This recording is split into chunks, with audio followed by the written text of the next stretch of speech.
नमो तस्सै भगवतो अरहतो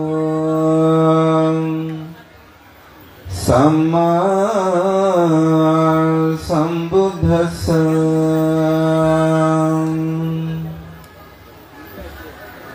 कठिनादनं दत्त्वा न सङ्गिगुणो वरोत्तमीयं हितोतिंसे महाकाव्येन विजानामि दुर्गतिं सम्पदानां ददन्ति नास्मि पटाभिमण्डले एकस्य कठिनादनस्य कलं न घन्ति सोलसीं यो सबस्य शतं जीवे दुःशिलो अमसमाहितो एकहं जीवितं श्रेयो शिलावन्तं च जयिनो एतेन सच्छवाज्येन होतु ते जयमङ्गलं ते।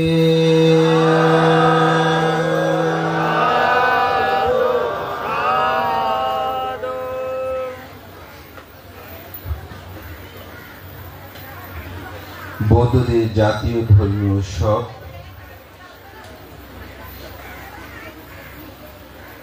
পূর্ব শাহাবদীনগর মৈত্রীবিহারের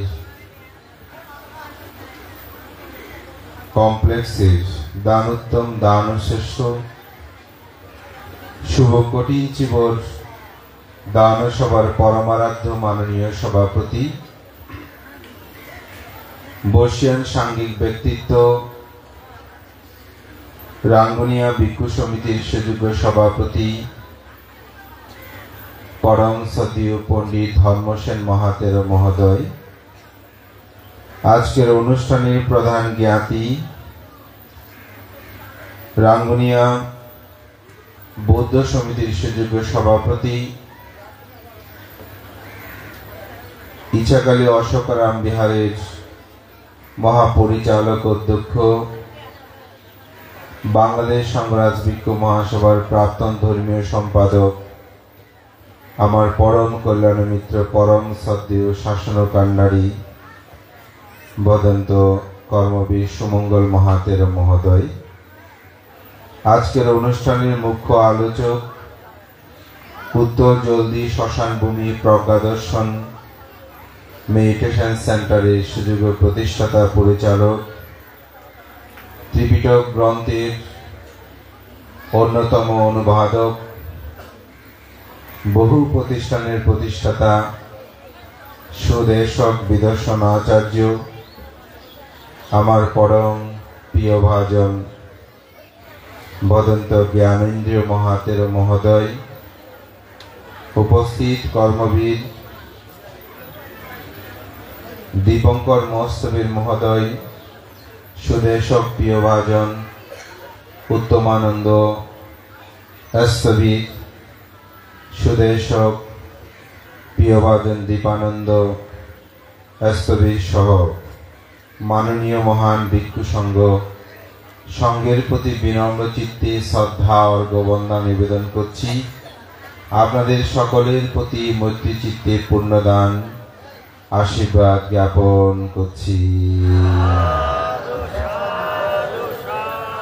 আমার অত্যন্ত প্রিয় ভাজন, আমাদের তরুণ ভিক্ষু সংঘের একজন অন্যতম সতর্মদেশক মহানাম স্থবি আপনাদেরকে ধর্মদেশনার শেষান্তে দুটি শব্দের কথা বলেছেন, আধার এবং আধিও। এই আধার এবং আধিওটা কি, এটা নিয়ে আবার অনেকটা বলা যায়। সে আধিও নিয়ে আমাদের জ্ঞানেন্দ্র ভিক্ষু কিন্তু আলোচনা করেছেন। তো আমি একটা ছোট্ট উপমা দিয়ে দেশনা শুরু করছি। মহানাম হয়তো সময়ের কারণে সেই গল্পটা উপস্থাপন করতে পারেনি। আমি গল্পটা উপস্থাপনা করেই দেশনাটা শুরু করছি। থাইল্যান্ডে একজন বিখ্যাত বৌদ্ধ ভিক্ষু, যিনি ছিল আজান সা, তার একজন শিষ্য যার নাম হচ্ছে আজান ব্রাহ্মা। তিনি জন্মগতভাবে একজন ইংল্যান্ডের মানুষ। সেখানে তিনি উচ্চশিক্ষা লেখাপড়া করে ত্রিপিটক শাস্ত্র অধ্যয়ন, ধ্যান, কর্ম সম্পাদন করার জন্য তিনি বার্মাতে এসেছিলেন, থাইল্যান্ডে এসেছিলেন। পরবর্তী সময়ে তিনি অস্ট্রেলিয়ায় এখন অনেকটা স্থায়ীভাবে তার বসবাস। সেখানে পার্থে, অস্ট্রেলিয়ার যে 6টি স্টেট আছে তার মধ্যে একটা, সেখানে তিনি একটি বিশাল ধ্যান কেন্দ্র প্রতিষ্ঠা করেছেন। আমার সৌভাগ্য হয়েছে তার 2টি প্রতিষ্ঠানে যেতে। একটা প্রতিষ্ঠান একেবারে লোকালয়ে আছে, যেখানে তিনি প্রতি সপ্তাহে ধর্ম দেশনা করেন। আরেকটা প্রতিষ্ঠান আছে যেখানে বিশাল এরিয়া জুড়ে, সেখানে তিনি ধ্যান ও চর্চা, অনেক ভিক্ষু সংঘ সেখানে থাকেন। তো তার একটা গল্পতেই মূলত এই কাহিনীটা সেখানে শুরু হয়, যে তাকে একদিন এক সাংবাদিক এসে প্রশ্ন করছেন, ত্রিপিটকের কোন গ্রন্থ যদি ছিঁড়ে ডাস্টবিনের মধ্যে ফেলে দেয় তখন আপনি কি করবেন? কাকে প্রশ্ন করছে? আজান ব্রহ্মাকে। আজান ব্রহ্মা একজন বৌদ্ধ ভিক্ষু।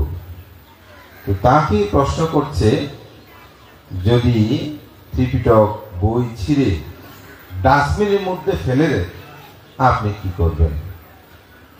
তো তিনি বলছেন, আমি একজন পরিষ্কার কর্মী নিয়ে আসবো, এসে ডাস্টবিনটা যে ছিঁড়ে বইগুলো সেখানে ফেলে দিয়েছে ওগুলো আমি পরিষ্কার পরিচ্ছন্ন করে নেব। তো সাংবাদিক বলল, আমি অনেক ধর্মগুরুর কাছে প্রশ্ন করেছি, জীবনে এই প্রথম আপনার উত্তরটা আমার যথার্থ হলো।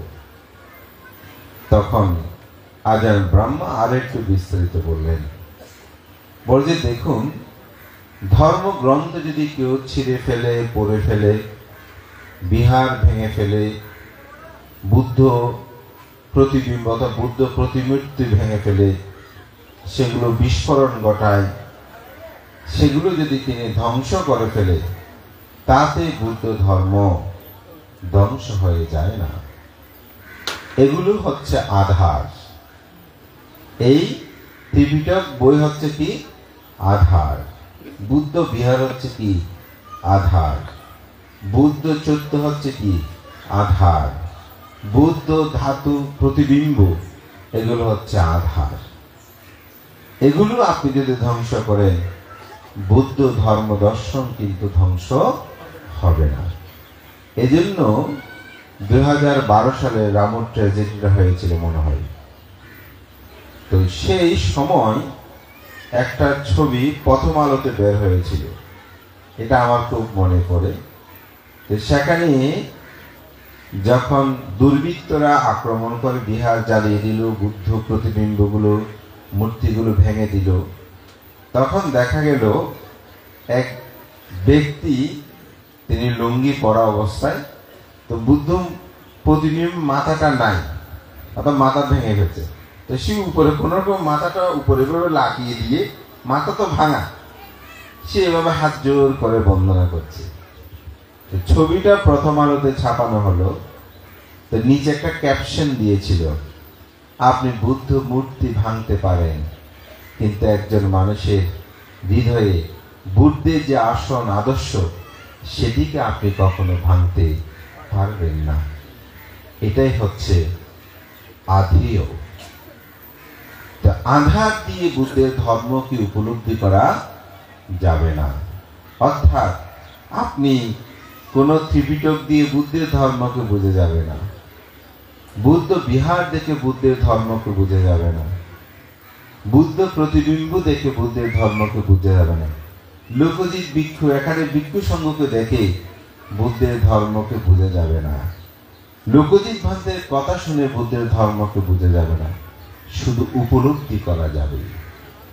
কিন্তু এটাকে যদি আপনি গভীরভাবে জানতে চান বুদ্ধের ধর্মটা কি, তাহলে আপনাকে অবশ্যই আদিও জানতে হবে।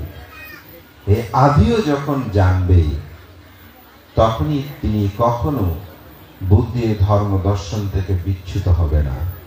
তিনি উপলব্ধি করতে পারবেন বুদ্ধকে, যে আসলে বুদ্ধ কি। যতদিন আমরা এই আদিওকে ধরতে পারবো না ততদিন বুদ্ধ ধর্ম দর্শনকে উপলব্ধি করা যাবে না। তাই কখনো যদি কেউ বিহার ভাঙে, কেউ যদি বুদ্ধ প্রতিবিম্বতে আঘাত করে, বুদ্ধ ধর্ম নিয়ে কেউ যদি কোনো কারণে কুক্তি করে, এটি নিয়ে এত বিচলিত হওয়ার কোনো কারণ নাই। তবে কি ভাঙতে বুদ্ধ মূর্তি ভাঙতে আগে ভাঙতে দেব না, আমি ভাঙতে দেওয়ার কথা বলছি না, তবে সেটা নিয়ে এত উগ্র হওয়ার দরকার নাই। কেউ ত্রিপিটক শাস্ত্র ছিঁড়ে ফেললে আমিও আরেকটা ধর্ম গ্রন্থ ছিঁড়ব, এই ধরনের না করার জন্য বলছি। অর্থাৎ ওখানেই কিন্তু ধর্ম নয়, এটা হচ্ছে আধার মাত্র। আমরা যে এই ধর্ম কথাগুলো শুনি এটা হচ্ছে আধার মাত্র, কিন্তু আদিওটা কি? এই আদিওটাই হচ্ছে বুদ্ধ ধর্ম দর্শনের মূল ভিত্তি। সেটাই হচ্ছে আমি একটি গাথা ভাষণ করেছি, 3টা গাথা। তার মধ্যে একটি গাথা হচ্ছে যে ইয়োসা বাসা শতাং জীবে দুঃশীল অসমাহিত একাহং জীবিতাং সেও শিলাবান্তাঞ্চ যাইন। বুদ্ধ বলছেন, দুঃশীল দুরাচারী হয়ে আপনি 100 বৎসর জীবিত থাকার চেয়ে যদি আপনি সুশীল হয়ে শীলবান হয়ে একদিন এক মুহূর্ত বেঁচে থাকেন, সেই জীবনটা হচ্ছে শ্রেষ্ঠ। এটাই হচ্ছে আদিও। আপনারা যখন অষ্টশীল গ্রহণ করেছেন, এই অষ্টশীলকে পালন করেছেন, এটাই হচ্ছে আদিও। আর যেটা ভান্তের কাছ থেকে গ্রহণ করেছেন, ওকা সাহাং বান্তে তিসারা রেনা সহ বুদ্ধ পায়াত্তা ঠাঙ্গা উপাসক ছিলাম, আমি অনুগ্রহণ করতে ছিলাম, আমরা প্রার্থনা করেছেন না, এটা হচ্ছে আধার। এটা আপনি প্রার্থনা করেছেন, গ্রহণ করেছেন, কিন্তু প্রতিপালনটাই হচ্ছে আদিও। অর্থাৎ এটাকে অর্জন করা। বুদ্ধের ধর্ম কি, এটা যখন আপনি প্রতিপালন করবেন। এই জন্য আমি এটা বলেছি যে একজনে 10 দিন কোর্স করে এসে বলছে, বান্তে কি ভাবনা করতে গেলাম, মনটা খুব খারাপ হয়ে গেল। কেন, কি হয়েছে? ভান্তে বয়স হয়ে গেছে, আজীবন আমরা সকাল সন্ধ্যা বুদ্ধকে বন্দনা করেছি। এই ভাবনায় 10 দিন করতে গেলাম, বুদ্ধের প্রতিবিম্বের সামনে বুদ্ধ আসন পুরো পর্দা দিয়ে ঢেকে দিল, ওখানে সকাল সন্ধ্যা কোনো বন্দনা করতে দেয় না। আরো বলে যে ধ্যান করলে হয়ে যায়। ভান্তে দেখছেন ধ্যান হয়েছে, এগুলো কি ধ্যান? বুদ্ধকে একটু বন্দনা করতে দিল না। তবে ভান্তে আমি কিন্তু ছাড়ি নাই। কি করেছেন? বলতে ভান্তে আমি ভ্রমণে সবার আগে উঠে যান, উঠে কেউ যেন না জান আমি চুরি করে ঢুকে পর্দার বন্দনা করে ফেলেছি। আবার সবাই যখন শুয়ে যেত, তারপর আমি আস্তে আস্তে মশারি থেকে উঠে তারপর বুদ্ধকে গিয়ে বন্দনা করেছি। ভান্তে সব ভালো লেগেছে, কিন্তু এই জিনিসটা আমার খুব খারাপ লেগেছে, এটা আমার পছন্দ হয় নাই। তখন আমি বললাম, উপাসিকা আপনি ওই ভাবনার প্রদানকারীকে ভুল বুঝেছেন। বলতে কেন? আমি বললাম, বুদ্ধকে বন্দনা করার কারণটা হচ্ছে ধ্যানে গভীরে যাওয়ার জন্য, বুদ্ধকে পূজা করার কারণটা হচ্ছে আস্তে আস্তে ধ্যানে যাওয়ার জন্য। আমরা যেমন ছোটবেলায় বর্ণমালাগুলো শিখেছি না, এগুলো শেখার কারণ কি? উচ্চতর জ্ঞান যাওয়ার জন্য, তাই না? তখন আমরা বুঝে শিখেছি না, মা বাবা আমাদেরকে বলেছে, আমাদেরকে জোর করে হাসিয়ে অথবা উৎসাহ দিয়ে পুরস্কার দিয়ে আমাদেরকে এই শিক্ষাগুলো দিয়েছেন। আমরা যখন ক লিখতে পেরেছি হাততালি দিয়েছে, খুশি হয়েছি। তখন খ, হ্যাঁ মা খুশি হয়ে হাততালি দিয়ে এভাবে আমরা জিনিসটা শিখেছি। কিন্তু এটাতে জীবনের প্রতিটি ক্ষণে ক্ষণে প্রয়োজন হবে, এটা কিন্তু আমরা তখন বুঝি নাই। কবিতাগুলো মুখস্থ করেছে হাসি কান্না হাসিতে, কিন্তু এগুলো একটি সময় এসে আজকে আমাদের কি প্রয়োজন হচ্ছে। আর নয়তো বর্ণমালা সংখ্যা গণনা যেগুলো আমরা শিখেছি, বলুন তো কেউ এখানে কোনো জীবনের প্রয়োজন আছে বলে শিখেছেন বলে আমার মনে হয় না, কিন্তু এটা জীবনে ঠিক। বুদ্ধ পূজা, শিবলী পূজা, অষ্টবিংশতি পূজা, এগুলো হচ্ছে শরীয় শরিয়া। বুদ্ধ ধর্মে প্রবেশ করার জন্য এটা কি শরীয় শরিয়া। যেমন ছোটবেলায় আমাদেরকে বলতে যাও ঘটে পানি দাও, বুদ্ধকে একটু ঘটে করে পানি তোলো, প্লেটে করে সোয়াইন তোলো। আসলে এগুলো কি হয়? সেদিন একটা ছেলে ওর মাকে প্রশ্ন করতেছে, তুমি বুদ্ধকে সোয়াইন তোলো কেন? বুদ্ধ তো সোয়াইন গুলো খায় না। আমার সামনে আছে, ওর মা সহ ওর দাদু আছে। বলতে পারতো আমার ছেলে প্রশ্ন করছে বুদ্ধকে সোয়াইন তোলো কেন?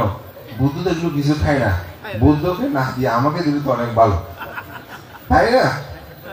হ্যাঁ, আসলে তো তার কথার যুক্তি আছে। তো বুদ্ধকে কেন আমরা সোয়াইনটা দিই? আসলে বুদ্ধকে তো আমরা সোয়াইনটা দিচ্ছি যে এটা মূলত একটা উদ্দেশ্য করে দেওয়া। এই জন্য আমার দেশনায় আমি বিশেষ করে চট্টগ্রাম শহরের মধ্যে আমরা যেহেতু আমাদের জায়গা নেই, এগুলো ফেলার মতন জায়গা নেই, সিটি কর্পোরেশনের মানুষকে টাকা দিয়ে এই পূজাগুলো ফেলতে হয়। তাই আমি ওখানে এটা বলি প্রায় সময় যে আপনারা উদ্দেশ্য করে সোয়াইন আনেন, ফল ফ্রুট গুলো আপনারা গোটা গোটা করে তুলে দেন, যাতে এগুলো ফেলতে কষ্ট না হয়। এখন আপনি সোয়াইন তুলতেছেন, এগুলো অনেকগুলো সোয়াইন একসাথে। আমাদের তরুণ প্রজন্মের ছেলেরা এগুলো নিয়ে প্রশ্ন করে। এই যে ছোট বাচ্চারা প্রশ্ন করতেছে, একেবারে ছোট, সেই বেশি কথা মনে কোন রকমের কথা, আমার মনে হয় 5 বছর হবে কিনা সন্দেহ, হ্যাঁ 6 বছর এই ধরনের হবে, 5-6 বছর। কিসে প্রশ্ন করতেছে বুদ্ধকে যে তুমি সোয়াইনগুলো তোলো মা, এগুলো তো বুদ্ধ খায় না। তো একটা ছোট বাচ্চার কাছে যদি এই প্রশ্ন আসে, আমরা যারা জ্ঞানময় জীবন যাপনের জন্য চেষ্টা করি, আমাদের যে ছেলে মেয়েগুলো আছে এরা আমাদেরকে কি বলবে? তো কিছু বিষয় আছে আমি তুলতে নিষেধ করব না, কিন্তু সেগুলো যেন বিশাল বিশাল উপকরণ না হয়, এটা শুধুমাত্র উপলক্ষ হয়, এটা প্রয়োজন। কারণ কিছু কিছু ক্ষেত্রে দেখা যায় এই পূজাগুলো যদি না তোলে তাহলে ধর্মটাকে রক্ষা করা কঠিন হয়ে দাঁড়াবে। ওই আধার মধ্যে কিন্তু আধিওটা উৎপন্ন হয়, তাই আধারটারও কি দরকার আছে। যেমন আজকে কঠিন চিবর দান, এই কঠিন চিবর দানের সময় লাগবে কত মিনিট? 10 মিনিট। 10 মিনিট থেকে বেশি লাগবে না। কেন? আসবেন, পঞ্চশীলটা নেবেন, তারপর সঙ্গ থাকবে এখানে 5 জন। আপনি ইমাং কাটিনা চিবারাং বিক্ষু সাঙ্গা সাদানাং দেমা কাটিনাং আত্মাই বলা শেষ। কল্পতরু উৎসর্গণ পানি ডালবেন, বান্তার একটু আশীর্বাদ দিল, এই 10 মিনিটে কঠিন চিবর দান শেষ। কিন্তু আমাদের এত বিশাল আয়োজন, এত সুন্দর করে সাজালেন, আমাদেরকে কীর্তন সহকারে আনলেন, এখানে ক্রেস দিলেন, ফুল দিলেন, আবার কিছু অতিথি মানুষজন আসলো, তারাও এখানে দান করাটা সুযোগ পেল। কেন? দানটার একটা শব্দ আমরা যোগ করে দিয়েছি, সেটা হচ্ছে কি দান উৎসব। কঠিন চিবর দান উৎসব। উৎসব মানে সেখানে অনেক ধরনের উৎসব হবে। এই যে এখানে আছে গান পরিবেশন হলো উদ্বোধনী, আবার আমাদেরকে নিয়ে তারা একটা খুব সুন্দর গান রচনা করলো। যদি উৎসব না থাকতো এগুলো থাকতো না। তবে উৎসবেরও কি আছে? প্রয়োজন আছে। যেমন আজকে এখানে একজন নেতা নেত্রী নেতা এসেছেন, উনি ওনার কথা বলেছেন, ওনাকে আপনার শুধু দরকার আছে, আমাদের সবাইকে সাথে নিয়ে মিশতে হবে, এটা কিন্তু উপলব্ধি করতে হবে। মাতৃজাতিদের প্রতি একটু দৃষ্টি হবে। তখন কিন্তু আপনারা একটু কথাবার্তা বেশি বলছেন না। যখন বাইরে থেকে কোনো অতিথি আসবে আপনারা অত্যন্ত তাদেরকে সম্মান করবেন, তাদেরকে অত্যন্ত শ্রদ্ধা করবেন। পৃথিবীতে এটা মনে রাখবেন, যে কোনো বাড়িতে যে কোনো জায়গায় এটি ভগবান তথাগত বুদ্ধ আমাদেরকে কিন্তু নির্দেশ দিয়েছেন, যখন কোনো অতিথি আসে তাকে যথাযথ অভ্যর্থনা করা। আপনাদের একটা বিনয়ের কথা বলে অবাক হবেন, যেমন শ্রদ্ধেয় ভান্তে আমার অনেক বড়, আমার ওনার ভিক্ষু যত আমার বয়স তত হয় নাই, আমাদের বাংলাদেশে এখন উপসংগ্রামের পথে আছেন শ্রদ্ধেয় সভাপতি ভান্তে, হয়তো ভান্তে দীর্ঘ লাভ করলে আমরাও চাই সেটা হোক। তো ভান্তের বিহারে যদি আমি যাই, ভান্তে গিয়ে আমার খাওয়া থাকা পড়া সব ব্যবস্থাপনা করতে হবে। উনি যদি চলাফেরা করতে সক্ষম হয়, তাহলে আমি যে গিয়েছি আমাকে বসার আসন থেকে শুরু করে সবকিছু নির্দেশনা দিতে হবে। এমনকি খাওয়া দাওয়ার ক্ষেত্রে উনি যদি মনে করে যে না লোকজিৎ আমার আগে খাবে, তাহলে আমাকে তিনি আগে জিনিসপত্র খাদ্যদ্রব্যগুলো নিয়ে দেবে। আমার বিছানাপত্র যেগুলো আছে আমি যেখানে থাকবো এগুলো তিনি ঝেড়ে ঠেড়ে পরিচর্যা করে সেখানে থাকার স্থান করে দিতে হবে। এটা আমার কথা নয়, এটা আমি বিনয়ের কথা বলছি। অথচ উনি আমার বড়, ঠিক না? আমার ওখানে গেলে তো ওনাকে করতে হবেই, কিন্তু আমি ছোট, এরপরও এটা করতে হয়। একজন অতিথি ভিক্ষুকে সেরকম থাকতে দেওয়া আসন দেবে, এবং আমাদের ভান্তারা সেরকম করে। আমি এমন দেখেছি অনেক বড় বড় ভান্তে উপসংঘাস পর্যন্ত আমরা যখন ওখান থেকে চলে আসতেছি আমাদেরকে হাতে ধরে গাড়িতে পর্যন্ত এনে তুলে দিচ্ছেন, আশীর্বাদ দিচ্ছেন। যদি বলতে ভান্তা আপনি না না না না লোক দিয়ে যা আশীর্বাদ করছি, এটা হচ্ছে বিনয়। সেজন্য মনে রাখবেন, অতিথি বাইরের কোন অতিথি মানুষ যখন আমাদের কাছে আসবে তখন আমাদেরকে দেখাতে হবে আমাদের সভাগুলো খুব শান্ত থাকে, শান্ত থাকে, আমরা হইচই করি না। তারা কি বলে সে কথাগুলো আমাদেরকে শুনতে হবে।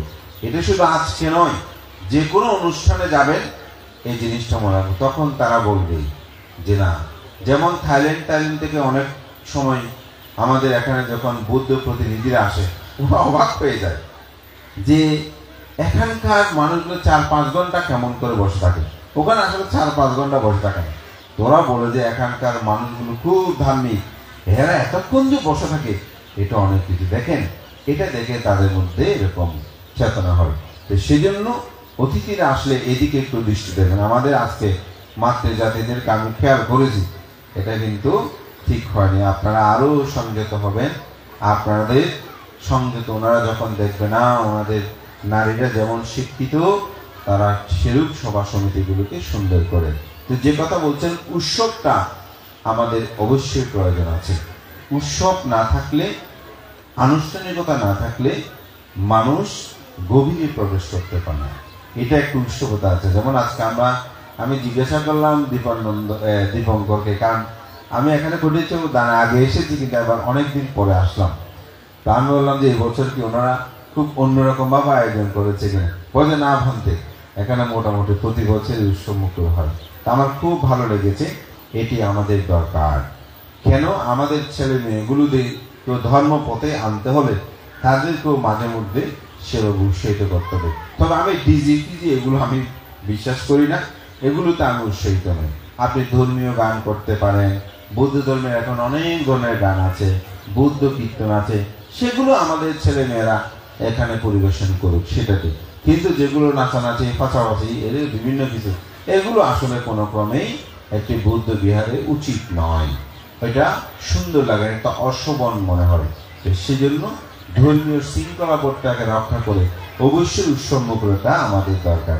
আমি যে কথাটা শুরু করেছি, কথাটা বলছিলাম, এই যে পূজা অর্ঘ এগুলো প্রয়োজন আছে। একেবারে উচ্ছেদ আমি পক্ষে নয়, তবে সেটা স্থান কাল পাত্র ভেদে এটি আমাদেরকে গভীরভাবে চিন্তা করে সেটাকে সমাধান করতে হবে, প্রতিপালন করতে হবে। তো বুদ্ধের ধর্ম দর্শনে আমরা ঠিক সেরূপ ভাবে, এইগুলোই কিন্তু বুদ্ধের ধর্ম না, এটা হচ্ছে আধার মাত্র। আর এটার আদিও হচ্ছে কি চতুরার্য সত্য আর্যষ্টাঙ্গিক মার্গ, যেটি আমাদের জ্ঞানেন্দ্র ভিক্ষু আপনাদেরকে বলেছেন। কি বলেছেন? যে একজন মানুষকে যদি মুক্তি লাভ করতে হয় তাকে একটা পথে যেতে হবে। সে পথটা হচ্ছে কি আর্যষ্টাঙ্গিক মার্গ। আজকে আপনাদেরকে সেটা মুখে মুখে বলিয়েছি যে 8টি অঙ্গের একটি মাত্র মার্গ। সেখানে প্রথম যে সেটা হচ্ছে সম্যক দৃষ্টি, সম্যক দৃষ্টি। সম্যক দৃষ্টিটা কি? এই কঠিন চিবর ধানে কি আমাদের সম্যক দৃষ্টি আছে? মহাকারণিক তথাগত বুদ্ধ পাটীয়বাসী 30 জন ভিক্ষু বুদ্ধের সাক্ষাতে এসেছেন। আসার একটা কারণ ছিল, কারণ তখনকার সময়ে বুদ্ধ ভিক্ষুগণ তারা সুযোগ পেলে বুদ্ধের সাথে দেখা করতে আসতেন। কিন্তু যখন তারা বুদ্ধের কাছে দেখা করতে আসছে, আসার পথে আষাঢ়ী পূর্ণিমা সন্নিকট হয়। তারা দেখতে পরে হেঁটে, তখনকার সময় হেঁটে আসতো, এসে তারা যেতন বিহারে পৌঁছতে পারবে না। তো যার কারণে তারা কি করেছেন, সাকেত নামক একটা জায়গায় সেখানে তারা ত্রৈমাসিক বর্ষব্রত অধিষ্ঠান করেছেন। 3 মাস সেখানে ছিল। 3 মাস পরে যখন বুদ্ধের কাছে আসছেন, বুদ্ধ কুশল বিনিময় করছে। যে একটু আগে বলেছি, জিজ্ঞাসা করে আপনি কেমন আছেন, কোথায় ছিলেন, কিভাবে। শিষ্য জিজ্ঞাসা করে না, যেমন আমরা এসে বাদ থেকে যখন বন্ধা বান্ধব লোক কোথা থেকে আসতো, ভালো আছো কিনা, না কুশল জিজ্ঞাসা করে।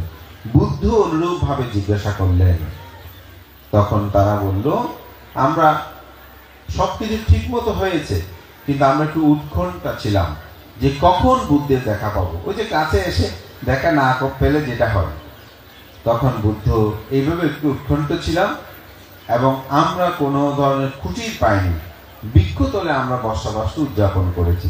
তো একটা মানুষ গাছতলে যদি 3 মাস থাকে, সেখানে তো বৃষ্টিতে ভিজবে, রোদ্রের মধ্যে শুকাবে। তাদের যে পরিধীয় বস্ত্র ছিল, চিবর ছিল, সেগুলো অনেকটা জীর্ণ শীর্ণ হয়ে গেছে। এখানে একটি কথা বলতে হয়, সেটা হচ্ছে মহাকারণিক তথাগত বুদ্ধ তার বিনয়ে কঠিন চিবর দানের আগে তিনি যে কোনো ভিক্ষু সঙ্গ শুধুমাত্র ত্রিচিবর ব্যবহার করতে পারত। ত্রিচিবর মানে কি, একটা হচ্ছে অন্তবার, যেটা নিচে পরিধান করে, আর হচ্ছে যে উত্তরাসঙ্গ, যেটা গায়ে পরিধান করে, আর একটা হচ্ছে সাংঘাটি, যেটা উত্তরাসঙ্গে ডবল করে পরিধান করা হয়। এই 3টাকে বলা হয় ত্রিচিবর। এবং কঠিন চিবর দান করতে হলে অষ্ট পরিষ্কারের মধ্যে আপনি জল ছাকনে দিয়ে, কটিবন্ধনে দিয়ে, এবং পাত্র দিয়ে, এগুলো দিয়ে কিন্তু আপনি চিবর কঠিনে করতে পারবেন না। কঠিন চিবর করতে হলে মাত্র এই 3টি চিবরের যে কোনো একটি হতে হবে। হয়তো অন্তবাস হতে হবে, নয়তো সাংঘাটি হতে হবে, নয়তো উত্তরাসঙ্গ হতে হবে। এই ত্রিচিবরের মধ্যে যে কোনো একটি। যেমন আপনারা চিবর দান করে একটা সেট না, ওখানে কিন্তু 2টা চিবর তিনি কঠিন করতে পারবে না। ওখানে কঠিন করতে পারবে কয়টা, হয়তো অন্তবাস হলে অন্তবাস, অথবা উত্তরাসঙ্গ হলে উত্তরাসঙ্গ, অথবা সাংঘাটি হলে সাংঘাটি। এই ত্রিচিবরের মধ্যে যে কোনো একটি চিবর তিনি কঠিনে আশ্রম করতে পারবেন। তো তখন ভিক্ষুরা এই 3টি মাত্র চিবর পরিধান করতে পারত, তার বেশি নয়। তখন বুদ্ধ তাদের এই জীর্ণশীর্ণ বস্ত্র দেখেই বুদ্ধ সেখানে আইন প্রজ্ঞাপন করলেন, অর্থাৎ বিনয় করলেন, হে ভিক্ষুগণ, তোমরা আজ থেকে চিবর কঠিনে আশ্রম করতে পারবে। এই আশ্রম শব্দটা নিয়ে মতান্তর আছে।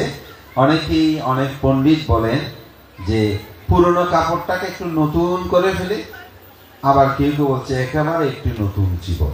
তো যেভাবেই হোক, একটা নতুন চিবরের কথা বলা হচ্ছে। এবং এই চিবর যিনি লাভ করেন, সেই ভিক্ষু ফাল্গুনী পূর্ণিমা পর্যন্ত, যেদিন থেকে চিবরটা লাভ করে, ফাল্গুনী পূর্ণিমা পর্যন্ত 5টি আনিশংস ফল লাভ করে। তার মধ্যে একটি আনিশংস ফল হচ্ছে তিনি যথা অভিরুচি চিবর পরিধান করতে পারেন। অর্থাৎ ওনার যত ধরনের, যতগুলো চিবর ইচ্ছে হয়, ততগুলো চিবর তিনি পরিধান করতে, ব্যবহার করতে পারবেন। এবং তিনি হস্তপাশে, সাধারণত ভিক্ষুদের বিনয় বিধানে আমরা যে চিবরগুলো ব্যবহার করি, এটা বহু চিবর হলেও প্রতিটি চিবরকে আমাদেরকে অধিষ্ঠান করে পড়তে হয়। যদি কোনো চিবর আমরা খুলে রেখে দিই, হস্তপাশে না রাখি, 1.5 হাতের মধ্যে, তখন সেটাকে নিক্ষেপ করে, সেটাকে পাশুদ্দরামে করে সেটাকে রাখতে হয়। এবং যদি সেটা আবার পরিধান করি, তখন আবার এটাকে অধিষ্ঠান করতে হয়। কিন্তু কোনো ভিক্ষু যখন এই কঠিন চিবর লাভ করে, তখন সে ভিক্ষুকে আর এগুলো না করলেও কোনরূপ আপত্তি হয় না। এই 5টি আনিশংসের মধ্যে একটি। যেমন আরো একটি আনিশংস আছে, আজকে এখানে যত দানী দ্রব্য আপনি দান করেছেন, এই দানী দ্রব্যগুলো কিন্তু আমাদেরকে যদি আজকে এই কঠিন চিবর লাভী ভিক্ষু না দেয়, আমরা বলতে পারবো না এগুলো সমান ভাগে আপনি ভাগ করে দেন।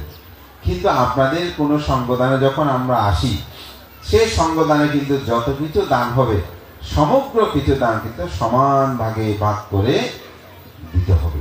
সে নিজে যদি কোনো আত্মসাৎ করে তাহলে তার আপত্তি হবে, অনিয়ত একটা আপত্তি হয়। সঙ্গের সম্পদ যদি কোনো ভিক্ষু গ্রহণ করে, দুটা অনিয়ত আছে 287 মধ্যে, সে আপত্তিগ্রস্ত হয়ে থাকে। কিন্তু আজকে যত দানের দ্রব্য দান হবে এগুলো সব কিন্তু কঠিন জীবন লাভে ভিক্ষু লাভ করবে। এখানে কিরকম আমি জানি না, একটা কথা বললে হয়তো অনেকে গায়ে পড়তে পারে, আমি তবু সহজেই কথা বলছি। যেমন এখানে আছে কল্পতরু দান হলো, থালের দক্ষিণা বা দান ধর্ম যেগুলো হয়েছে, এগুলো যদি কোনো কারণে বিহার কমিটি নিয়ে নেয় তাহলে কি বিহার কমিটির মহাপাপ হবে, আপত্তি হবে। কারণ দান করার সময় আপনি কি বলতেছেন? দান করার সময় বলতেছেন ইমাং কাঠিনা চিবারাং ভিক্ষু সাঙ্গাসা দানাং দেমা কাঠিনা। কাকে দান করেছে? ভিক্ষু সঙ্গে দান করেছে। ইমাং কাপ্পারুত্তম ভিক্ষু সাঙ্গাসা দানাং দেমা পূজনা। কাকে দান করেছেন? ভিক্ষু সঙ্গে দান করেছেন। এটা কমিটিতে তো দান করে নাই, সমিতিকে দান করে, কিন্তু পাড়ায় যেটা সাদা তুলেছেন ওগুলো তো কমিটিকে দান করেছে। এখানে যেগুলো খরচ পাতে হবে সেগুলোর জন্য। তবে আমি একটা অনুচ্ছেদ দিতে পারি। বান্ধে কিরকম অনুচ্ছেদ? যেমন ধরেন অনেক সময় অনেক বিহারে দেখা যায় যা শ্রদ্ধাদান উঠেছে ওই শ্রদ্ধাদানগুলো দিয়ে সাধারণত কভার দেওয়াটা সম্ভব হয় না। তখন আপনি টাকাটা গণে, পুরো টাকাটা গণবেন, আপনি এত টাকা উঠেছে। তারপর ভান্তে কি বলে, ভান্তে আপনি তো আমাদের বিহার দুঃখ, আপনার সুখে দুঃখে তো আমরা সবসময় থাকি, যেহেতু আমরা টাকাগুলো তো বাড়িতে নিয়ে যাব না, আমরা তো বিহার উন্নয়ন কাজে বা ভান্তে দিয়ে দান দক্ষিণা দেবো, তো এই টাকাগুলো কিন্তু ভান্তে আপনার। তবে আমরা প্রার্থনা করছি এই টাকাগুলো যেন ভান্তে আমরা এইভাবে ব্যবহার করতে পারি, এবং আপনার হিসাবের মধ্যে দেখবেন এটা অমুক ভান্তের টাকা, এটা আমরা কোটির জীব দান করতে ভান্তে আমাদেরকে দান করেছে ভিক্ষু সংঘের পাতে অমুক সময়। তখন আপনি আপত্তি থেকে মুক্ত হবেন। এবং ভান্তে যেহেতু ত্যাগী, আমি মনে করি বৃহত্তক্ষ ভান্তেকে যদি এইভাবে বিনীতভাবে বলে, সে ভিক্ষুরও উচিত সেভাবে তাকে ত্যাগ করা। সেটা যদি করেন আমি মনে করি তিনি যথার্থ লাভ করবে। আজকে আসলে আমি এখানে আসার একটা কারণ আছে, আমি নিজের অসুস্থ বোধ করতে একটা ফাঙ্গন ছিল, কিন্তু আমি আপনাদেরকে একটা কৃতজ্ঞতা জানাতে এসেছি। এখানে যিনি বিহারোদ্যোগ্য ভান্তে তিনি আমার গুরু ভাই, আমরা একই গুরু শিষ্য।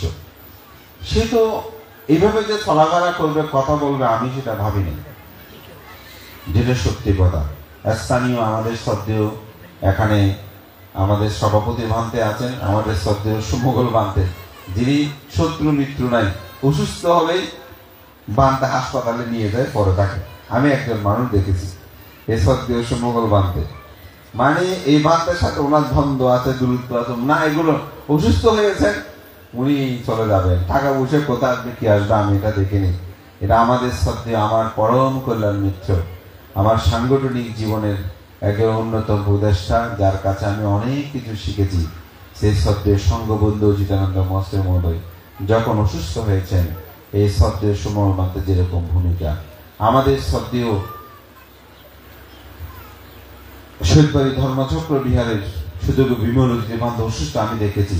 এমনকি আমাদের শ্রদ্ধেয় আজকে যিনি সভাপতি শ্রদ্ধেয় ভান্তে এই অসুস্থ হতে চলে গেছেন, ভান্তে নিয়ে গেছেন।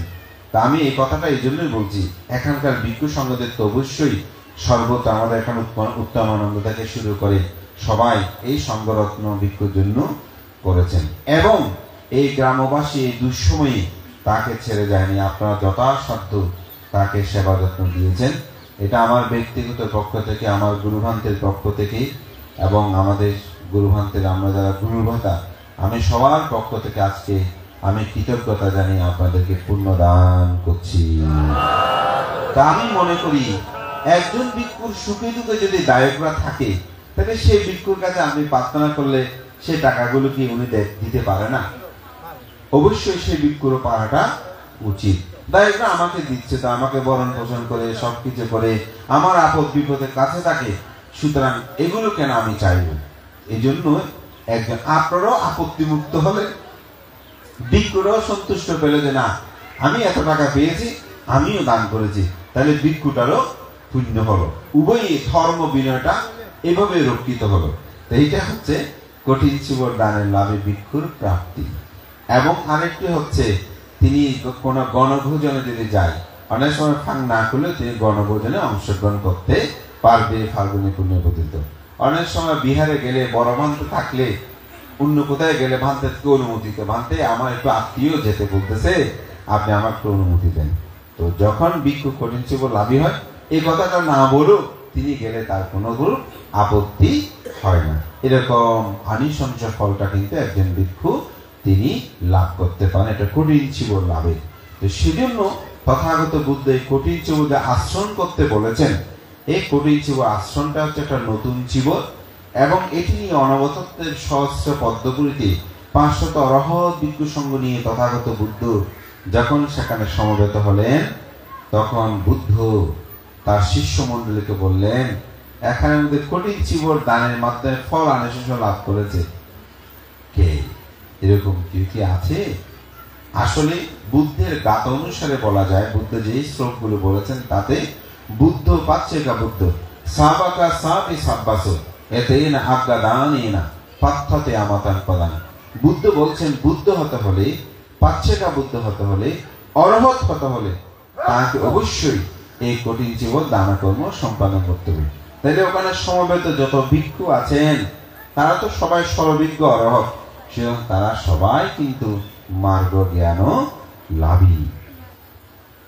তবে সবাই তো আর ধর্ম কথা বলবে, এখানে যারা ভিক্ষু সংঘাত সবাই ধর্ম দেশনা জানে, কিন্তু আজকে কি সবাই বলছেন? না, হয়তো নির্বাচন করে আমরা বলছেন, হয়তো আমরা আরেক জায়গায় গেলে ওখানে বলছেন। ঠিক অনুরূপ ভাবেই সেখানে নাগিতে স্থবির বললেন যে কাটিনা দানাং দাত্তনা সাঙ্গে গুণবারুত্তমে ইততিংস মহাকাব্যে নাবে জানা আমি দুর্গতি। আমি একখানা কঠিন চিবর দান করে আমি 30 কল্প পর্যন্ত নরক দুর্গতিতে গমন করি নাই। এটা আমরা কি বিশ্বাস করি? হ্যাঁ, আমাদেরকে বিশ্বাস করতে হবে। পৃথিবীতে সবকিছুতে আপনি অবিশ্বাস দিয়ে পারবেন না, কারণ একটা জায়গায় আপনাকে যদি যেতে হয় বিশ্বাসটা কি করতে হবে? রাখতে হবে। বিশ্বাস যদি না রাখেন তাহলে হবে না।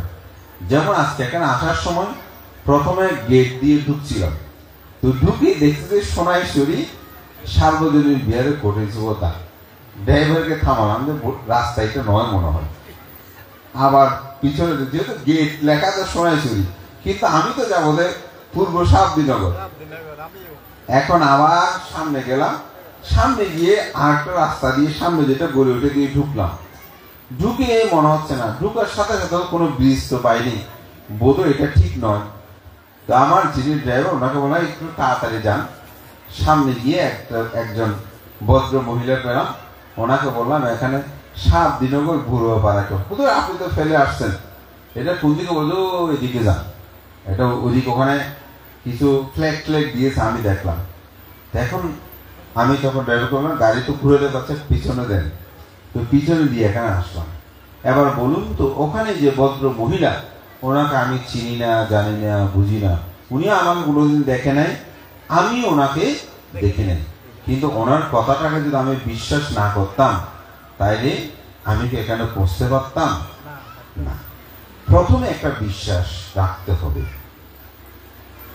একটা জায়গায় একটা লক্ষ্যে যেতে হলে আপনাকে বিশ্বাস করতে হবে। একেবারে অন্ধভাবে আমি বিশ্বাস করি, উনি যুক্তি দিয়েছেন কি বলে, আমি ওখানে ওই রাস্তা দিয়ে ফ্ল্যাগ দেখেছি। হ্যাঁ, তা আমরা যখন একটু সামনে গিয়ে দেখো ওই রাস্তা থেকে এখানে ফ্ল্যাগ গুলো দেখা যাচ্ছে, তাহলে তার কথার সাথে আমার চিন্তার সাথে মিল হয়েছে। ঠিক আমাদের কিছু কার্য কারণ আছে। বুদ্ধের ধর্মটাকে আপনি বিশ্বাস করবেন, তার একটি কার্য কারণ আছে কি? কর্ম, কর্মফল। আমরা যে এখানে এত মানুষ বসে আছি, এখানে কেউ লম্বা, কেউ ফর্সা, কেউ বেটে, কেউ কালো, কেউ জ্ঞানী, কেউ কম জ্ঞানী, এরকম নাই। কেউ ধনী, কেউ দরিদ্র, এত পার্থক্য কেন? বুদ্ধ বলছেন এটা আমাদের কর্ম, যে যেমন কর্ম করেছে তেমন ফল। তাহলে কর্ম, কর্মফলকে বিশ্বাস করলে তো জন্মান্তর আমাদের মধ্যে বিশ্বাস আসে, এবং জন্ম জন্মান্তরকে যদি আমরা বিশ্বাস করি তাহলে তো বুদ্ধ যে 4 অসংখ্য লক্ষাধিক কল্প পারানি সম্ভার পূরণ করেছেন, সেই চেতনাকে আমাদের মধ্যে জাগ্রত হয় না? অবশ্যই হয়। সুতরাং নাভিত শ্রীবীর যে কঠিন চিবর দান করেছেন, তিনি 30 কল্প পূর্বে এবং শিখি বুদ্ধের সময় এটা আমাদেরকে বিশ্বাস করতে হবে। ভাবতে কেন বিশ্বাস করতে হবে? ওই যে বললাম, কিছু জিনিস আপনাকে উপলব্ধি করতে হবে। তখন বুদ্ধ বলছেন যে পৃথিবীর সমগ্র দানীয় বস্তু যদি আপনি একত্রিত করে দান করেন, একখানা কঠিন চিবর দানের 16 ভাগের 1 ভাগও হবে না। এবার কিছু আদিও যুক্তি বলি, কেন এই কঠিন চিবর দানটা এত গুরুত্ববহ। যেমন আপনি যদি এখানে যে বিহার আছে, এই বিহারটা যদি আপনি মনে করেন যে আমাকে দান করে দেবেন, এখানে কোনো ভিক্ষুর সঙ্গে দরকার হবে না, আমাকে একাই আপনি দান করে দিতে পারবেন, আমিও এটা নিতে পারবো, কৌশল করে নিতে চাইলেও নিতে পারবো, কথার কথা। কিন্তু এই কঠিন চিবর সেভাবে নেওয়ার কোনো সুযোগ নাই। এই কঠিন চিবর গ্রহণ করতে হলে 5 জন ভিক্ষু অবশ্যই আমার প্রয়োজন হবে। এই 5 জন ভিক্ষুকে আপনি দান করবেন, তারা নির্বাচন করে আমাকে বলবে আমি এই কঠিন চিবর লাভের যোগ্য কিনা, এবং এই চিবরটা গ্রহণ করার সময় আমাকে এই চিবরটা দেন এটা বলতে পারবো না। বললে এই কঠিন চিবর আশ্রয়ণ করা যাবে না, কঠিনত্ব করা যাবে না। এই জন্য এটা কঠিন, বিনয়ের সাথে সম্পর্কযুক্ত। কোন ভিক্ষু ত্রৈমাসিক বর্ষপথে যথাযথভাবে উদযাপন না করলে সেই ভিক্ষু এই কঠিন চিবর লাভ করতে পারবে না। শুধু উদযাপন করেছে ঠিক আছে, কিন্তু প্রবারণা করে নাই। কি করে নাই? প্রবারণা। এই যে প্রবারণা যেটা হয়, তিনি প্রবারণা করে নাই, তাহলে সেই ভিক্ষুর পক্ষে কঠিন চিবর লাভ করাটা সম্ভব নয়। এই অর্থে কঠিন চিবর মানে হচ্ছে চিত, বর মানে চিত হতে উত্তম, বর মানে বস্ত্র। একটা কঠিন বস্ত্র আপনারা দান করছেন, ত্যাগ করছেন। এটা বিনয়ের সাথে একটা গভীরভাবে সম্পর্কযুক্ত। এবং বুদ্ধ ধর্ম দর্শনে নির্বাণমুখী হওয়ার জন্য, তা নির্বাণ সাক্ষাতের জন্য এই কঠিন চিবর দানে আনিসংস হচ্ছে সর্বাধিক। তো যে কথাটা বলছিলাম আমাদের জ্ঞানেন্দ্র সেটা বলেছেন, আর্যাষ্টাঙ্গিক মার্গপথ অবলম্বনে আমাদের এই জীবনটাকে কি করতে হবে? বিমুক্তি সাধন করতে হবে। এটা ছাড়া অন্য কোনো পথ নেই। তো সেই সম্যক দৃষ্টি যেটা বলছি, আমাদেরকে প্রথমে সম্যক দৃষ্টি পরায়ণ হতে হবে। এখন আজকাল কিছু মানুষ জন্মান্তর আমি বিশ্বাস করলে ক্ষতি কি বলেন তো? অন্তপক্ষে আমি বুদ্ধ ধর্মে বলবো, যদি বুদ্ধ ধর্মে কেউ জন্মান্তর স্বীকার করে, আমি তো কোনো ক্ষতি দেখি না। কেন? কারণ বুদ্ধ ধর্ম দর্শন হচ্ছে আপনি ইহ জীবনে যে ভালো কাজটা করবেন, মৃত্যুর পরেও সে ভালো কাজের ফলটা আপনি পাবেন। ইহ জীবনে খারাপ করবেন, মৃত্যুর পরে আপনি খারাপ ফল পাবেন। তো সুতরাং আমি জন্মান্তর বিশ্বাস করতে অসুবিধা কোথায়? বরঞ্চ উচ্ছেদবাদ যদি হয়, সেটি আমাদের কাল হয়ে দাঁড়ায়। তাই ইহ জীবনে মানুষকে ভালো করে চলতে হবে। এই জন্য বুদ্ধ বলছে ইহসাবাস্তাং দুঃশীল আসামাহিত একাহাং জীবিতাং সেও শিলাবন্তাং সাজায়নি। আপনি দুঃশীল দুরাচারী হয়ে 100 বর্ষ জীবিত থাকার চেয়ে সুশীল শীলবান হয়ে 1 মুহূর্ত বেঁচে থাকাটা হচ্ছে শ্রেষ্ঠ। আপনারা অঙ্গুলিমানের নাম শুনেছেন না? অঙ্গুলিমান কতজন মানুষ খুন করেছে? আমরা সবাই বলি 999। কিন্তু 13 গাথা যখন আপনি পড়বেন অঙ্গুলিমালের মূল জীবনী, ওখানে দেখা যায় 999 জনের অধিক মানুষকে হত্যা করেছে, অধিক হত্যা করেছে।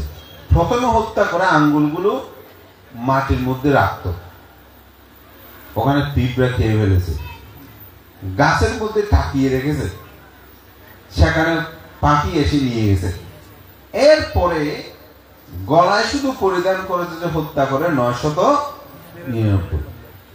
তো অঙ্গুলিমালকে দমন করলো কে? বুদ্ধ।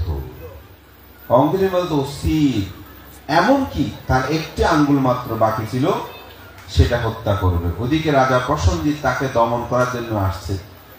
মা এই কথাটা জানতে পেরেই তাকে ঘরে ফিরিয়ে নেওয়ার জন্য এসেছে।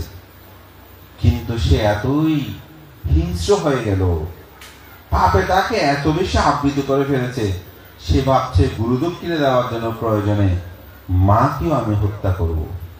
এবং হত্যা করার জন্য যখন গেল, সেদিন তথাগত বুদ্ধ তার করুণা সমাপত্তি ধ্যানে দেখলেন যে অঙ্গুলিমালের অরহত্ব লাভের হেতু আছে।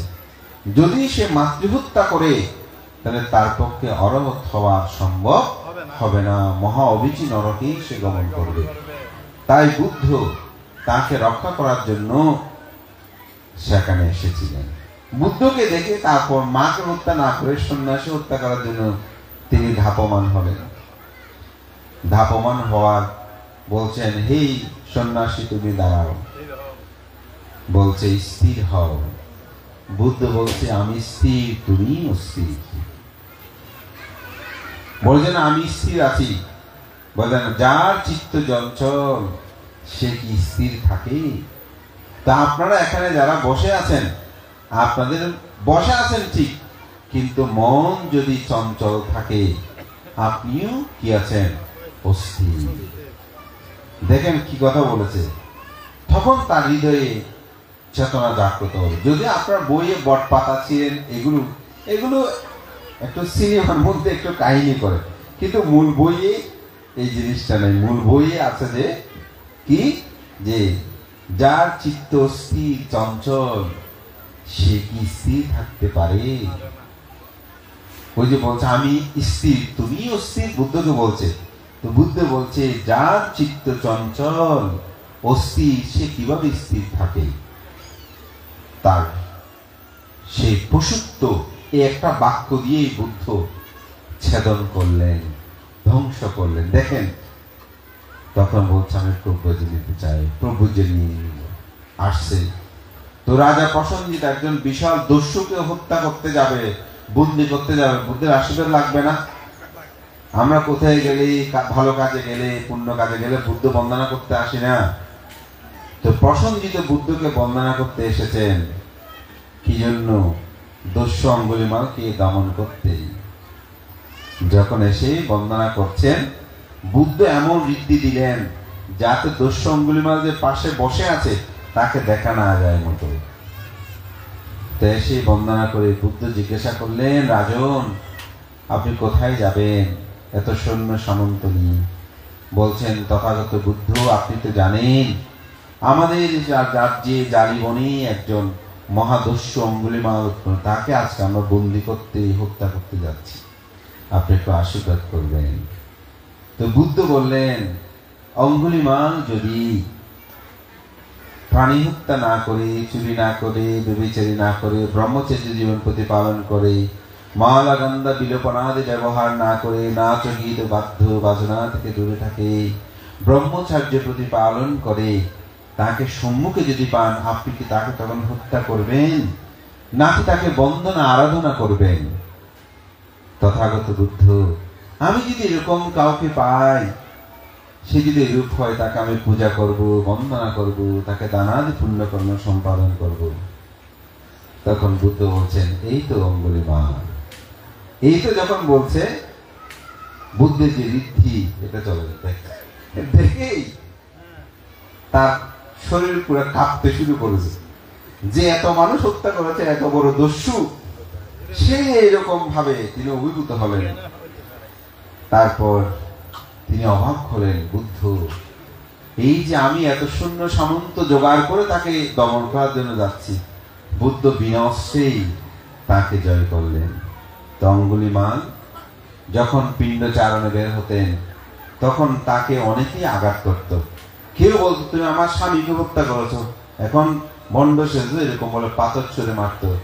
কখনো তার মাথা ফেটে যেত, কখনো শরীর থেকে রক্ত ঝরে পড়ত, পিঠের আঘাতে, পাথরের আঘাতে, মানুষের আঘাতে।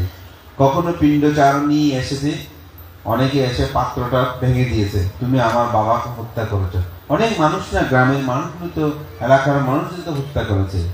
এভাবেই একদিন এক নারী গর্ভ যন্ত্রণায় কাতর হয়ে কান্না করছে। তখন সে নারী বলছে, ভান্তে আমি তো খুব কষ্ট পাচ্ছি, আপনি আমাকে একটু কিছু দেন না, একটু আশীর্বাদ করেন, আমি যেন গর্ভ যন্ত্রণা থেকে মুক্তি লাভ করতে পারি। তো অঙ্গুলিমাল চিন্তা করছে আমি তো মহাপাপী, কত মানুষ হত্যা করলো, আমি কি আশীর্বাদ দেব?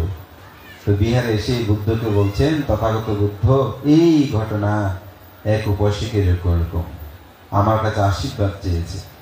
তখন বুদ্ধ বললেন, অঙ্গুলিমাল, তুমি গিয়ে এক গ্লাস পানি নিয়ে যাও, একটা অধিষ্ঠান করো। কি অধিষ্ঠান? অঙ্গুলিমাল, তুমি যেদিন থেকে ভিক্ষু হয়েছ সেদিন থেকে আজ পর্যন্ত তুমি কোনো প্রাণীর প্রতি কি হিংসা করেছ?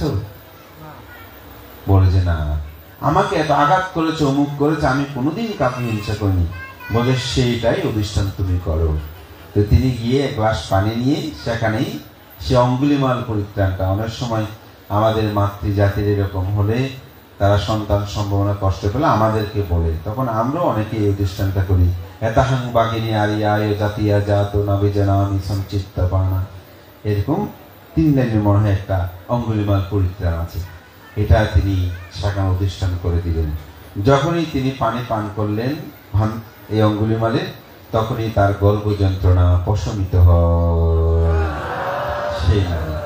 তো বুদ্ধ এই অঙ্গুলিমাল যখন আত্মসাধনায় নিমগ্ন হলেন, তিনি অচিরেই অরহত্ত মার্গ জ্ঞান লাভ করলেন। আমি যে গাথাটা বাসন করেছি সেখানে কয়েকটি তিনি উদাহরণ গাথা বলেছিলেন আনন্দ উল্লাসে। তার মধ্যে একটি গাথা হচ্ছে, ইউ সবস্য শতাং জীবী দুঃশীল অসমাহিত একাহং জীবিতাং সেও শিলাবান্তাং সদায়ু। দুঃশীল দুরাচারী হয়ে 100 বর্ষ বেঁচে থাকাচ্ছে সুশীল হয়ে শীলবান হয়ে এক মুহূর্ত বেঁচে থাকাটা হচ্ছে কি শ্রেষ্ঠ। তাই বহুদিন বাঁচবো সেটা না, কিন্তু আপনি যদি ভালো মানুষ হয়ে সৎ মানুষ হয়ে বেঁচে থাকেন, সেই জীবনটা হচ্ছে শ্রেষ্ঠ। তাই শীলের প্রতি আমাদের গুরুত্বটা দিতে হবে। সবাইকে বলবো কমপক্ষে পঞ্চশীলটা প্রতিপালন করে চলবেন। ছেলে মেয়েদেরকে সকাল সন্ধ্যা 2 বেলা বন্দনা করবেন, আপনারাও বন্দনাদি কর্ম সম্পাদন করবেন। শুধু তাদের কি করবেন কথা নয়, আমি অনেক সময় দেখি আমাদের মা বাবারা করে না, তো ছেলে মেয়েগুলো কোথায় থেকে শিখবে? আপনি মিথ্যা বলেন, ছেলে মেয়ের কাছ থেকে সত্যটা বোঝেন হবে। আপনি যদি সত্যবাদী হন, দেখবেন মেয়েটাও কি হবে, সত্যবাদী হবে। একটা খুব সুন্দর বিজ্ঞাপন ছিল অনেক দিন আগে, আমি দেখেছি বছর 5 আগে। বিজ্ঞাপনটা ছিল এরকম, একটা মেয়ে তার বাবাকে বলেছে যে সেই আরেকজনের সাথে ক্লাসের বিষয় নিয়ে ডিভাইডিং করবে, এই জন্য বাবার কাছ থেকে সেই ছুটি নিয়ে গেছে। কিন্তু আসলে সে সেখানে না গিয়ে বান্ধবীদের সাথে সে একটা পিকনিকে চলে গেছে। কিন্তু সে বাবাকে তো মিথ্যা বলে না। তো ওখান থেকে একটা ফোন দিয়ে বাবাকে বলছে, বাবা আমার মনে শান্তি পাচ্ছি না। বলছে, মা কেন? বলে যে আমি তো তোমার সাথে, তুমি তো আমার সাথে মিথ্যা বলো না, আমিও মিথ্যা বলি না, কিন্তু আজকে তোমাকে আমি মিথ্যা বলে এসেছি। আসলে আমি এখন ক্লাস পার্টিতে যাইনি, আমি অন্য জায়গায় বেড়াতে গিয়েছি। বাবা বলছে, ঠিক আছে, তুমি ভালো করে সাবধানে ঘুরে এসো। মা তুমি যে আমাকে বলেছো তাতেই আমি খুশি। দেখেন এইটাই, অর্থাৎ আপনি যখন বলবেন না, স্বাভাবিক সেই সন্তান আপনার সাথে সত্য বলবে। কিন্তু আপনি মিথ্যা বললে সেও মিথ্যাটা কিন্তু শিখবে।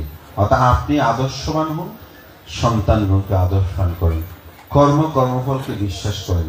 মনে করবেন আমি এই কর্ম করছি, ফল ভোগ করব, কর্মের ফল আমাদেরকে ভোগ করতে হবে। বুদ্ধিজম, বুদ্ধ ধর্ম একটা সবচেয়ে গুরুত্বপূর্ণ বিষয়, সেটা হচ্ছে কর্ম এবং কর্মফল। যে যেমন কর্ম করবে তেমন ফলটাকে ভোগ করতে হবে। তা আপনাদের এই বিহার একটু আগেও বলেছেন, এটা দর্পণের মতন, এটা পরিচয় বহন করে। যেমন আমি আগে বহু বছর আগে এসেছিলাম, সম্ভবত 5, 6 বা 7 বছর হতে পারে, কিন্তু তখন আর এখন এই কঠিন চিবদানের মধ্যে অনেক পার্থক্য। এখন অনেক উন্নত মনে হচ্ছে, আপনাদের মানুষজনের সমাগম অনেক হয়েছে, নীরব নিস্তব্ধ আপনার ধর্ম কথা শুনছেন। আমি হয়তো এতক্ষণ বলতামও না, যেটা সত্যি। কেন? এটা হচ্ছে আমাদের উন্নতি। এই উন্নতিতে কিন্তু মানসিকভাবে উন্নতি হবে, যেটাকে বলে আদেহেয়। অর্থাৎ আমাদের চিত্তে যেন আমরা প্রতিনিয়ত শীল সমাধি প্রজ্ঞার অনুশীলন করি। যখনই লোভ উৎপন্ন হয় তাকে ত্যাগ করি, যখনই দেশ উৎপন্ন হয় তাকে ত্যাগ করি, যখনই মোহ উৎপন্ন হয় তাকে আমরা ত্যাগ করি। অদেশ অলোভ অমোহ, এই জীবনটাই হচ্ছে আমাদের। তার জন্য আমাদের প্রথম সত্য হচ্ছে বুদ্ধের ধর্ম দর্শনকে বিশ্বাস করতে হবে, কর্মফলকে বিশ্বাস করতে হবে। দুঃখ আছে, দুঃখের কারণ আছে, দুঃখ নিরোধ আছে, দুঃখ নিরোধের উপায় আছে। এই সম্যক দৃষ্টি, সম্যক সংকল্প। এখানে নিষ্কর্ম সংকল্প, অবিহিংস সংকল্প, অব্যাপাত সংকল্প। এখানে হিংসা ত্যাগের কথা আছে। আপনারা যে অষ্টশীল নেওয়ার সময় অধিষ্ঠান করেন, এই দিন আজকের অধিষ্ঠানের কাল পর্যন্ত আমি কোনরূপ ভাবে শীলভঙ্গ করব না, আমি ব্রহ্মচর্য জীবন যাপন করব। অবিনিষ্ক্রমণ যেটা বলে থাকে নিষ্কর্ম সংকল্প, ব্রহ্মচর্য জীবন যাপন করব। এভাবে এই দৃঢ় সংকল্পটা দরকার হয়। সম্যক বাক্য, আমি কারোর সাথে ভেদ কথা বলবো না, কলরস কথা বলবো না, ভেদ সৃষ্টি করবো না, আর একজনের সমস্যা সৃষ্টি আমি করবো না, একজনের মিথ্যা সাক্ষী আমরা দেব না, কাউ মনে কষ্ট পায় সেই ধরনের কথা আমি বলবো না। এই সম্যক বাক্যটা আপনার মধ্যে থাকতে হবে। সম্যক কর্মান্তর, আমি প্রাণী হত্যা করব না, আমি চুরি করব না, আমি ব্যভিচারী করব না, আমি সেগুলো থেকে দূরে থাকবো, সুরামন নেশাদ্রব্য সেবন আদি কর্ম সম্পাদন করব না। সম্যক আজীব, আমি নারী বাণিজ্য, বিষ বাণিজ্য, অস্ত্র বাণিজ্য, মাংস বাণিজ্য যেগুলো আছে, হ্যাঁ, এরকম পঞ্চ বাণিজ্য, এগুলো আমি পশু বাণিজ্য, এগুলো থেকে আমি নিজেকে দূরে রাখবো, এগুলো সম্পাদন করবো, এগুলোতে এগুলো ছাড়া আমি অন্যান্য কর্মগুলো সম্পাদন করব। ভিক্ষু হলেও কিন্তু সেখানে কিছু নিয়ম আছে। ভিক্ষুরা যদি মার্গ জ্ঞান লাভ না করে, মার্গ জ্ঞান লাভ বলে অর্থবিত্ত এগুলো চাই, এটা কিন্তু সম্যক আজীব তখন হয় না। আমি অরহৎ নয় বলছি অরহৎ, আমি শিলবান নয়, আমি শিলবান বলে আমি সেটা দাবি করছি। এরকম ভাবে যদি কেউ মার্গ জ্ঞান লাভ করে, মার্গ জ্ঞান লাভই বলে দাবি করে, সেটাও সম্যক আজীব হয় না। সম্যক ব্যায়াম, আমার মধ্যে পাপ উৎপন্ন হয়েছে, সেই পাপটা যেন উৎপন্ন না হয় তার জন্য চেষ্টা। আমার মধ্যে পাপ উৎপন্ন হয়নি, আর যেন পাপ করার কোনো চেতনা উৎপন্ন না হয় সেটার জন্য প্রচেষ্টা করা। আমার মধ্যে পুণ্য উৎপন্ন হয়নি, পুণ্য উৎপন্নের জন্য চেষ্টা করা। আমার মধ্যে পুণ্য উৎপন্ন করার চেতন প্রয়োজন আছে, কোটি দেবদান করছেন না, আমাকে আমৃত্যুকাল এরকম করতে হবে, এই পুণ্যকর্ম অর্থাৎ কুশল প্রবৃদ্ধির জন্য চেষ্টা। এটাকে বলে সম্যক ব্যায়াম। সম্যক স্মৃতি, আমি প্রতিটি কাজে আমার যেন স্মৃতি থাকে। যেমন আপনাদেরকে 10 মিনিট ধ্যান দিয়েছেন, এই কায়ে কায়েনদর্শী, চিত্তে চিত্তানদর্শী, ধর্মে ধর্মবেদনা বেদানদর্শী, আমাকে স্মৃতিমান থাকতে হবে প্রতিটি কর্মে, প্রতিটি কাজে। যখন আপনি সজাগ থাকবেন তখন আপনাকে কোনো পাপ স্পর্শ করতে পারবে না। সমাধি চিত্তের একাগ্রতা, অর্থাৎ প্রথম ধ্যান, দ্বিতীয় ধ্যান, তৃতীয় ধ্যান, চতুর্থ ধ্যান, 4টি ধ্যান আছে। এখানে বিতর্ক, প্রীতি, সুখ, একাগ্রতা একটার পর একটা চলে যায়। এইভাবেই যখন আপনার মধ্যে সেটা নাম রূপ পরিচ্ছদ জ্ঞান উৎপন্ন হবে। নাম রূপ অর্থাৎ আপনাদেরকে পঞ্চ উপাদানের স্কন্ধের কথা বলেছে না, সেখানে কি বলেছে? রূপ, বেদনা, সংজ্ঞা, সংস্কার, বিজ্ঞান, এগুলো ধরে রাখে বলে স্কন্ধ। এই পঞ্চস্কন্ধ হচ্ছে কি? অনিত্য, দুঃখ, অনাত্মা। রূপ আমার এই দেহ, চারিভূত ধাতুর কথা যেটা আপনাদেরকে বলেছেন, এই চারিভূত ধাতু রূপ, স্কন্ধ এবং নাম, বেদনা, সংজ্ঞা, সংস্কার, বিজ্ঞান স্কন্ধ, এগুলো সবই অনিত্য। অনিত্য মানে এগুলো বিদ্যমান না। আমার বলতে লাগবে আমার দেহ, কিন্তু আমার নয় বলে তো সে মলিন হচ্ছে, সে রোগাগ্রস্ত হচ্ছে, সে ব্যাধিগ্রস্ত হচ্ছে, তাহলে এটা আমার নয়। আমার বলে যে ছেলে মেয়েগুলো আমরা দাবি করতেছি, কি দিয়ে দাবি করতেছি? যে কি দিয়ে দাবি করছি বলেন তো? মন বেঁচে আছে বলে দাবি করতেছি। মানে কি? রূপ, বেদনা, সংজ্ঞা, সংস্কার, বিজ্ঞান, এটা যদি না থাকে, এই ছেলে মেয়েগুলো আমার, এই বাড়ি আমার, তাহলে আসলে আমি দাবি করতেছি যে আমার বলে। ওই যে স্বাক্ষর নিচ্ছি, রেজিস্ট্রি করতেছে, জায়গাটা আমার। বিয়ে করার সময় বিবাহ রেজিস্ট্রি নিচ্ছি। বলেন তো, যখন বেদনা, সংজ্ঞা, সংস্কার, বিজ্ঞান চলে যায়, তখন কি সেই কাগজ, সেই চুক্তি, এগুলো দিয়ে আপনি স্ত্রী বলে, জায়গা বলে দাবি করতে পারেন? আরো একটু সহজে বলি, আপনি যদি স্ট্রোক করেন, আপনি স্ট্রোক করলেন, ভগবান সবাই সুস্থ থাকেন, কথার কথা বলছি, আপনার স্ত্রী কই, আপনার গাড়ি বাড়ি কই, আপনার অর্থবিত্ত কই? তখন কিন্তু পঞ্চ উপাদান স্কন্ধ সম্পূর্ণরূপে ধ্বংস হয় নাই। হয়তো চিত্ত বিকৃতি হয়ে গেছে, চেতনা বিজ্ঞান যেটা আমরা বেদনা সংজ্ঞা সবসময় বিজ্ঞান বলি না, বিজ্ঞানটা দুর্বল হয়ে গেছে। তখন আমি যতই কিছু দাবি করি এগুলো আমার দ্বারা কিছুই চলে না। দেখেন, চিন্তা করে দেখেন। সুতরাং সময় নেই, আমরা তো এটাকে আরেকটু বিস্তারিত বলতাম।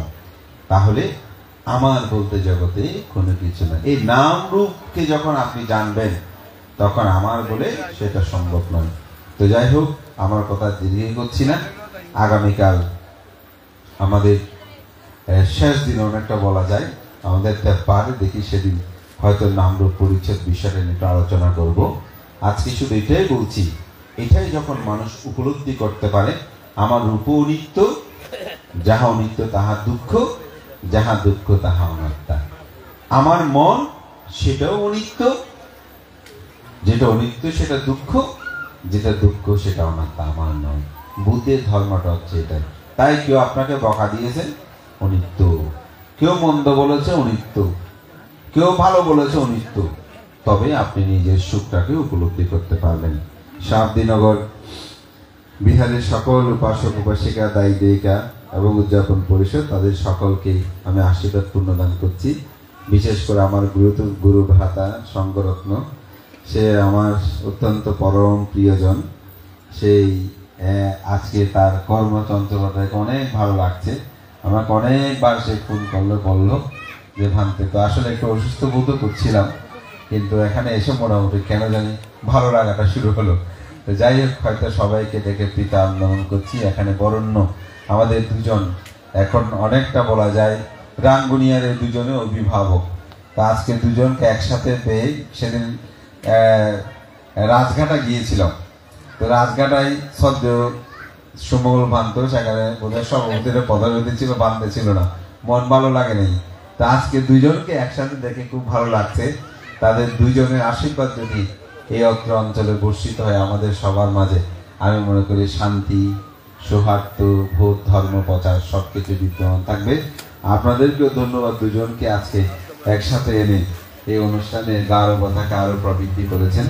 আমি শ্রদ্ধেয় মহান সঙ্গের প্রতি বন্দনা জানিয়ে আপনাদের সকলের উত্তর প্রস্তুতিতে কামনা করে সবার মধ্যে সে আধিও জ্ঞান, প্রজ্ঞা জ্ঞান সেটা উৎপন্ন এই প্রত্যয় ব্যক্ত করে আমার নাতিদীর্ঘ ধর্মকথা এখানেই শেষ করছি। জগতের সকল প্রাণী সুখী হোক।